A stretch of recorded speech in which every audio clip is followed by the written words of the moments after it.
Hi, welcome to SriYa'sVegKitchen. இன்னைக்கு நம்ம பார்க்க போற ரெசிபி என்னன்னா வேர்க்கடலை சுண்டல். இதுக்கு தேவையான பொருட்கள் உங்களுக்கு எவ்வளவு சுண்டல் தேணுமோ அதுக்கு தேவையான அளவு நான் இப்போ இந்த அளவு ஒரு கப் எடுத்துட்டு இருக்கேன். அந்த வேர்க்கடலை காஞ்ச வேர்க்கடலை, அதுக்கு அப்புறம் பச்சை மிளகாய், காஞ்ச மிளகாய், கறிவேப்பிலை, இஞ்சி, தாளிக்கிறதுக்கு கடுகு, ஜீரகம், பெருங்காயம், அப்புறம் இந்த பட்டாணி சுண்டலுக்கு போட்டிருந்தேன் இல்லையா அதே பொடி, சுண்டல் பொடி, தட் இஸ் கடலைப்பருப்பு, தனியா அண்ட் மிளகாய் வறுத்து பொடிச்ச பொடி, அது வச்சுட்டுருக்கேன். கொஞ்சம் தேங்காய் வச்சுட்டுருக்கேன். இப்போ இதை எப்படி பண்ணுறதுன்னு பார்ப்போம். இப்போ எடுத்து வச்சுருந்த வேர்க்கடலையை நல்லா தண்ணியில் ஒரு 3 hours ஊற வச்சுருக்கேன். நல்லா இப்படி ஊறிடும். இதுக்கப்புறம் இது குக்கரில் போட்டு நம்ம உப்பு போட்டு வேக வைக்கணும். அது குக்கரில் போட்டு காமிக்கும். இப்போ ஊற வச்ச கடலையை குக்கரில் சேர்த்துட்டேன். இதோட நம்ம தேவையான அளவு உப்பையும் போட்டுட்டு ஒரு மிக்ஸ் பண்ணி விட்டுட்டு குக்கரை மூடி ஒரு 4 விசில் விடணும்.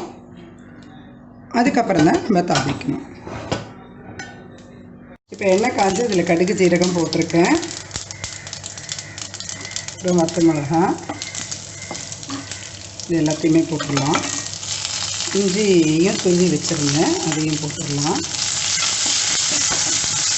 போட்டுட்டு பெருங்காயப்பொடி,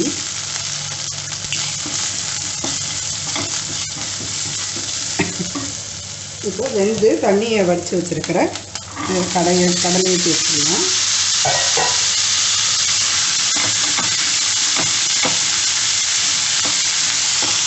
இது இந்த சுண்டல் பொடி சொன்னேன் இல்லையா, பட்டாணி சுண்டல் போட்டது, அதுக்கு உங்களுக்கு லிங்க் டிஸ்கிரிப்ஷன் பாக்ஸில் கொடுக்குறோம். அதை பார்த்து இது பண்ணிக்கலாம். இது போட்டு ஒரு மிக்ஸ் பண்ணி விட்டுட்டு தேங்காய், இப்போ நல்ல கமகமன் வாசனையோட ஹை ப்ரோட்டீன் சுண்டல் ரெடி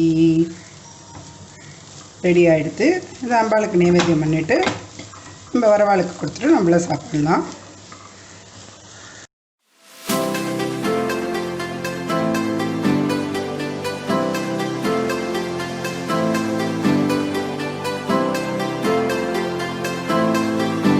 இன்றைக்கி நம்ம பார்க்க போகிற ரெசிபி என்னென்னா அக்காரவடிசல்.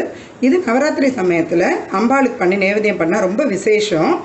ஸோ இதுக்கு தேவையான பொருட்கள் என்னென்னு பார்ப்போம். 1 கப்பு அரிசி, அதுக்கு 2 டேபிள் ஸ்பூன் பாசிப்பருப்பு, 4 கப்பு பால், 2 கப்பு வெல்லம், ஒரு 1/2 கப்பு நெய், அதுக்கப்புறம் முந்திரி பருப்பு, திராட்சை, இதுக்கு தாளிக்கிறதுக்கு.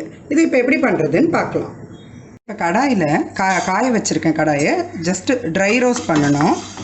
இந்த பாசிப்பருப்பையும் அரிசியையும் ரொம்பலாம் வறுக்கணுங்கிறது இல்லை, ஜஸ்ட்டு ஒரு 1 to 2 minutes அவ்வளோதான். ஒரு லைட்டாக வாசனை வரும், அந்தளவுக்கு வறுத்தா போதும். இப்போ அரிசியும் சேர்த்துடலாம்.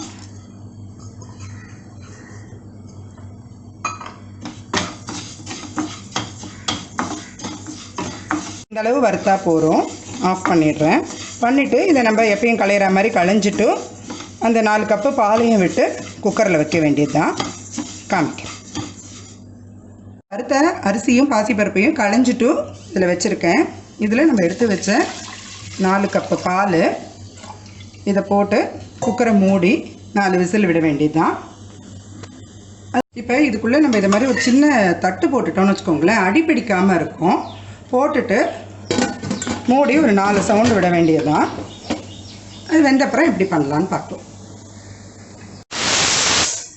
எடுத்து வச்சுருந்த வெல்லத்தை தண்ணியில் போட்டு இப்போ அடுப்பில் வச்சுருக்கேன். இது கரைஞ்ச அப்புறம் நம்ம வடிகட்டிக்கணும். ஏன்னா அடியில் தூசி, மண், குப்பை ஏதாவது இருக்கும், அதை வடிகட்டிக்கணும். ஸோ இது கரையட்டும். வெல்லத்தை கரைச்சிட்டு வடிகட்டிட்டு திருப்பி இதிலே விட்டு கொதிக்க விட்டுருக்கேன். இப்போது இது கொஞ்சம் திக்காகணும். இன்னும் ஒரு 5 minutes இருக்கணும். இது மாதிரி கொதிக்கணும்னா கொதிக்க விட்டுருங்க, ஒன்றும் ஆகாது. ஆனால் கொஞ்சம் பக்கத்தில் பார்த்துக்கோங்க, அப்பப்போ கலரி விட்டுண்டு. அப்புறம் அந்த அடுத்த ஸ்டேஜ் காமிக்கிறேன். இந்த பாருங்க, இந்த மாதிரி நல்லா கொதிச்சு ஓரளவு கெட்டியாகிடுத்து. இந்த ஸ்டேஜில் இதை ஆஃப் பண்ணி வச்சுடுறேன். ஆறணும். கொஞ்சம் ஆறினப்புறம் தான், ஏன்னா வெல்லமும் பாலும் சேரும்பொழுது சூடாக இருக்கிறச்சே சேர்க்கக்கூடாது, ஆறினப்புறம் தான் சேர்க்கணும். அது குக்கர் ஸ்டீம் அடங்கி எடுக்கிறதுக்கு சரியாக இருக்கும். இதையும் ஆற வச்சுடுறேன். இப்போ குக்கரில் நல்லா ஸ்டீம் அடங்கி எடுத்து திறக்கலாம். வெந்திருக்குங்க, பாலில் நல்லா வெந்திருக்கு. இப்போ அந்த அடியில் போட்டிருந்தோம் இல்லையா, அந்த தட்டு இனிமேல் தேவையில்லை. இதை எடுத்துட்டு இதை நல்லா குழச்சிக்கணும். நல்லா குழஞ்சிக்கலாம். மத்து போட்டு வேணாலும் பண்ணிக்கலாம், இல்லைனாலும் இந்த கரண்டியாலே நல்லா குழச்சா குழஞ்சிடும். அதையும் காமிக்கிறேன். இங்கே பாருங்கள், அந்த பாகையும் தண்ணியில் இப்படி ஆற வச்சுருக்கேன். நல்லா ஆறணும், ஏன்னா ரெண்டும் சூடாக இருக்கிறச்ச சேர்த்தாக்க திரிஞ்சு போயிடும். அதனால தான் ஆற வச்சுருக்கேன். இது குழச்சிட்டு காமிக்கிறேன். இப்போ இதை பற்றிலாம் நல்லா குழஞ்செடுத்தோம்.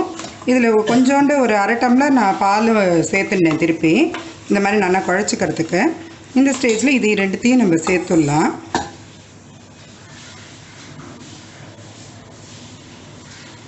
பாகையும் சேர்த்துட்டு மிக்ஸ் பண்ணிவிட்டு அடுப்பில் வச்சு கலரணும். இதில் ஒரு ஸ்பூன் நெய்யை இப்போ சேர்த்துடலாம். சேர்த்துட்டு இது ரெண்டும் சேர்ந்து கொதிக்கணும். ஒரு 5 to 5 minutes போதும். இப்போ சேர்ந்த மாதிரி கொதிக்கும், காமிக்கிறேன் நடுவில் உங்களுக்கு. இப்போ பாருங்க, இது நல்லா கொதிச்சுட்டு ஒரு 5 minutes சிம்மில் வச்சுருந்தேன். நல்லா சேர்ந்து வெந்துடுத்து. இப்போது அவ்வளோதான், இன்னொரு 1 நிமிஷத்தில் ரெடி ஆகிடும். இது நவராத்திரியில் ஒரு நாள் அம்பாளுக்கும் பண்ணலாம். ஷீராண்ணம் ரொம்ப விசேஷம் இல்லையா, பால் வச்சு பாயசம் மாதிரி பண்ணுறது. அதே மாதிரி இது ஆடிப்பூரம் அன்றைக்கும் பண்ணலாம். மார்கழி மாதத்தில் கூடாரை வள்ளி அன்றைக்கும் இது பண்ணி நைவேத்தியம் பண்ணுவா. ஸோ இது நீங்களும் இது கற்றுண்டு ஒரு நாளைக்கு அம்பாளுக்கு பண்ணுங்கோ. பண்ணி நைவேத்தியம் பண்ணி அந்த அருளையும் பெறலாம் நீங்கள். ஸோ இது முடிஞ்சு போச்சு ஆல்மோஸ்ட்டு. இதில் இப்போ முந்திரி தாளித்து கொட்டணும், அவ்வளோதான். ஆஃப் பண்ணிடுறேன் நான். தாளிக்கிற கரண்டியில் நெய் விட்டு காஞ்சிடுத்து. இதில் இந்த முந்திரி பருப்பு எடுத்து வச்சுருந்த முந்திரி பருப்பு திராட்சையும் போட்டுக்கிறேன். போட்டு இது கொஞ்சம் செவந்ததும் நம்ம அக்காரவடிசலில் சேர்த்துட்டு சுவாமிக்கு நைவேத்தியம் பண்ண வேண்டியது தான். ரொம்ப நல்லாயிருக்கும். நீங்களும் ஒரு நாளைக்கு ட்ரை பண்ணிவிட்டு எங்களுக்கு கமெண்ட் செக்ஷனில் அப்புறம் சொல்லுங்க எப்படி வந்ததுன்னு. ஈஸி தான். பொதுவாக அக்காரவடிசல்னால் கோவில் நல்லாயிருக்கும் அப்படின்னு சொல்லிட்டு சில கல்யாணங்களில் போடுவா. அதை பார்த்துட்டு ரொம்ப சூப்பராக இருக்குது அப்படின்னு சொல்லிட்டு இருப்போம். இது ஒன்றும் கஷ்டம் கிடையாது, ரொம்ப ஈஸி தான். இந்த டிப்ஸ் எல்லாம் ஃபாலோ பண்ணினா ரொம்ப நல்லா வரும். நீங்களும் ட்ரை பண்ணி பாருங்க. இது கொஞ்சம் செவக்கணும், அவ்வளோதான். டோ ரெடி ஆகிடுது.